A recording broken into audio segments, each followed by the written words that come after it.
ಅಮೃತವನ್ನ.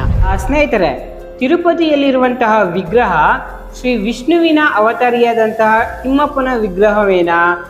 ಅದು ತಿಮ್ಮಪ್ಪನ ವಿಗ್ರಹವೇ ಆಗಿದ್ರೆ ವಿಷ್ಣುವಿನ ಆಯುಧಗಳಾದಂತಹ ಶಂಖಚಕ್ರಗಳು ಯಾಕಿಲ್ಲ?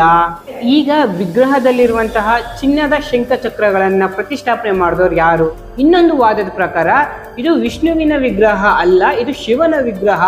ಯಾಕೆ ಅಂದ್ರೆ ಈ ಒಂದು ವಿಗ್ರಹಕ್ಕೆ ಜಟಾಧಾರಗಳಿದೆ, ಹಾಗೆ ತೋಳುಗಳಲ್ಲಿ ನಾಗಾಭರಣಗಳ ಕೆತ್ತನೆ ಇದೆ. ಇದಿರೋದು ಶಿವನಿಗೆ ಮಾತ್ರ, ಹಾಗಾಗಿ ಇದು ಶಿವನ ವಿಗ್ರಹ ಅಂತ ಹೇಳೋರು ಸಹ ಇದ್ದಾರೆ. ಮತ್ತೆ ಈ ಒಂದು ವಿಗ್ರಹವನ್ನ ಇದು ಕುಮಾರಸ್ವಾಮಿಯ ವಿಗ್ರಹ, ಬುದ್ಧನ ಒಂದು ವಿಗ್ರಹ ಅಥವಾ ಜೈನ ಮುನಿಯ ವಿಗ್ರಹ ಅಂತ ಸಹ ವಾದಗಳಿದೆ. ಇದು ಸತ್ಯನಾ?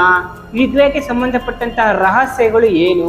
ಈ ಒಂದು ತಿರುಪತಿ ದೇವಾಲಯವನ್ನ ಕಟ್ಟಿಸಿದಂತಹ ರಾಜ ಮನೆತನಗಳು ಯಾವುವು? ಇದರ ಐತಿಹಾಸಿಕ ಕಥೆ ಏನು ಮತ್ತು ಪುರಾತನ ಕಥೆ ಏನು?